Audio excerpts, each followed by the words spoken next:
Good morning, hello, welcome back to my studio. I'm here today to talk to you about copper shim. I've got a wonderful big roll of it here. Copper shim is something that I work with quite a bit. I do quite a lot of enamel work onto the copper shim. It's brilliant to work with, it's very versatile.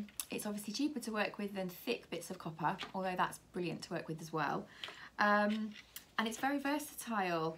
It's lovely and bendy. I'm going to show you how I use it. So, if you come to one of my workshops, I'll often say to you, have you got something you would like to create? Have you got a project in mind? Especially if you're returning to me. So you've already got an introduction, you've already had the basics, and you might be thinking, I want to make a picture of my pet dog or my friend's dog, or I want to do a bird, or I want to do anything, any image that you can come up with that you're feeling that you could either sketch out yourself or maybe cut from a photograph or take an image from somewhere else.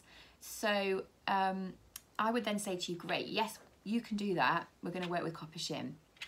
When I'm working with clients on commission pieces of work, I'll be saying to people, if I can draw it, I can make it for you. Okay, I love the challenge of how I can take an idea and create that into enamel.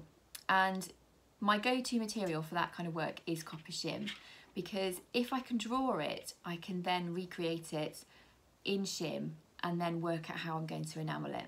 So it's wonderful stuff. I've got a massive roll here, and obviously you don't need to be working with a big roll like this. But what I tend to start off with is a template. So I might go through, if I'm working with a client, I might go through a series of sketches to come up with an image that I'm comfortable with and that they've agreed upon, and then I'll create a template from that.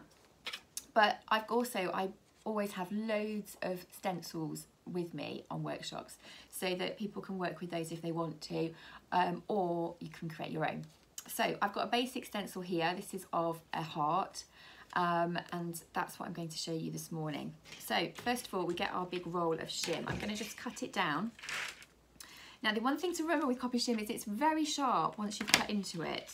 I cut myself quite a lot. I'm hoping I'm not going to do that while I'm actually videoing this, because that would be a little embarrassing. So I'm just going to cut this down. Okay, now obviously you don't have to use scissors, you could use a craft knife, but just for showing you this now, I'm going to just cut this down with some scissors. Okay, as I say, it's really sharp, so you have to take extra care when doing this. Okay.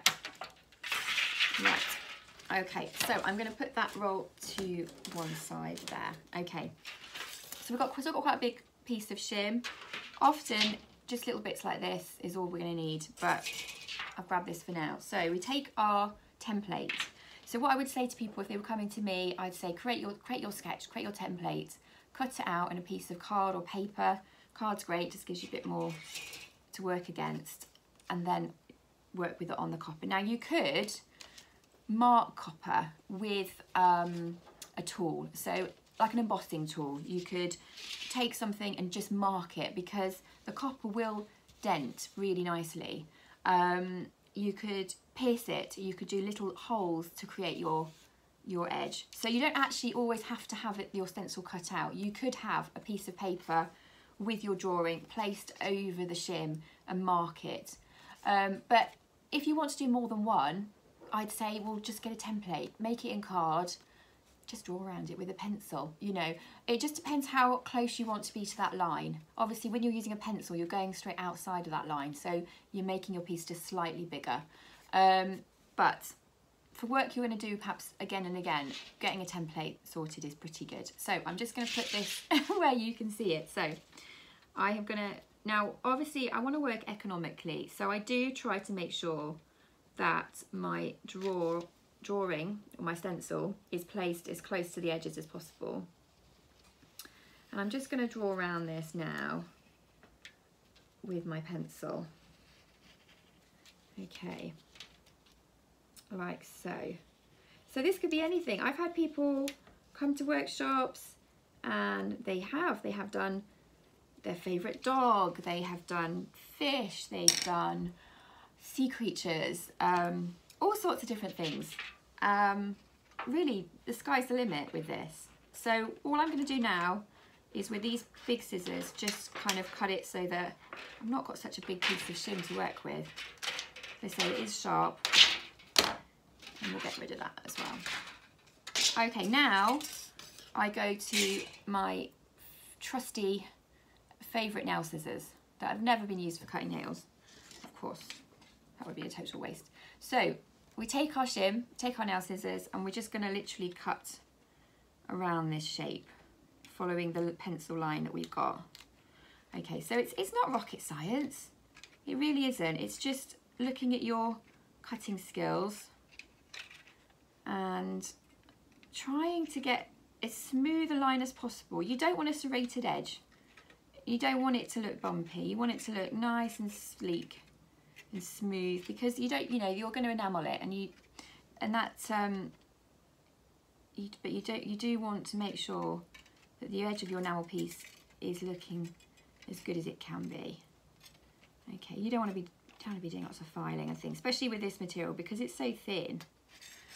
You know, lots of filing is going to be a bit brutal.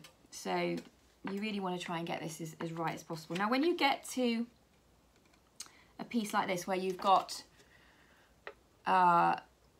sort of two pieces that are going to join, and you want a nice smooth bit here. You could sometimes, what I'll do is sort of twist the scissors when you've got a tight corner, is what I'm trying to say, and twist the scissors to get into that, okay, which can work pretty well, but sometimes you'll get a bit of a kind of a dented bit in the middle here where you want it to be nice and smooth. So sometimes, rather than twisting round, the other way I would do it is I would come from the other end, okay, and I would come up to meet it, okay, just to try and to get some crisp lines as much as possible. So I know I'm probably, it's basic cutting stuff, isn't it? But do you know, it's funny what you pick up when you do this a lot, because you think, you know, I've been cutting since I was a child, cutting things out of, but actually, you know, it's a different kind of material. So you do pick up some things as you do it, some handy little things. So anyway, right, I'm going to come around here like so, and you see I've got these scissors pretty securely in my hand, because I don't want to be daintily. I really want to stick to my line. Having said that, I do have to quite regularly drop my shoulders when I'm cutting shim and think, relax, because I'll be like this, and if I've got a whole load of things that I'm cutting out, by the end of that session of cutting things out, I feel so stiff in my neck and my shoulders. So just try and relax, drop those shoulders, let the scissors do the work as much as possible. Okay, so I'm going to come round like so. Okay, and then I'm there. So, okay, I've got my heart here. Okay, so depends which side you want to have as the back. I don't think there's any real rules about that, whatever you feel like. But now, what I tend to say to people now is, okay, check your edges. Now, if you've got a more detailed piece, this is even more important, okay, because, let me find my tool for doing this. Now, this is my wet packing tool, but you didn't just see me wipe that on my trousers. This is a really handy tool. Can you see it's got a nice kind of curved back to it there? So really anything that gives you a nice curve on the back, a nice smooth, is what I would go for next. And the reason for that is because before I do anything else to this, I want to know that I haven't got any little rough edges. You know, if I was doing something with a lot of detail, this is even more important, because you don't want to discover that later.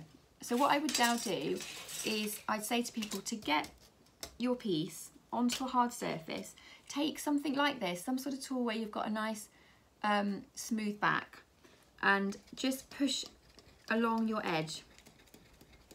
Okay, now I tend to go for the edge that would make sense to me as being my back. So this is my back here, okay, and push along your edge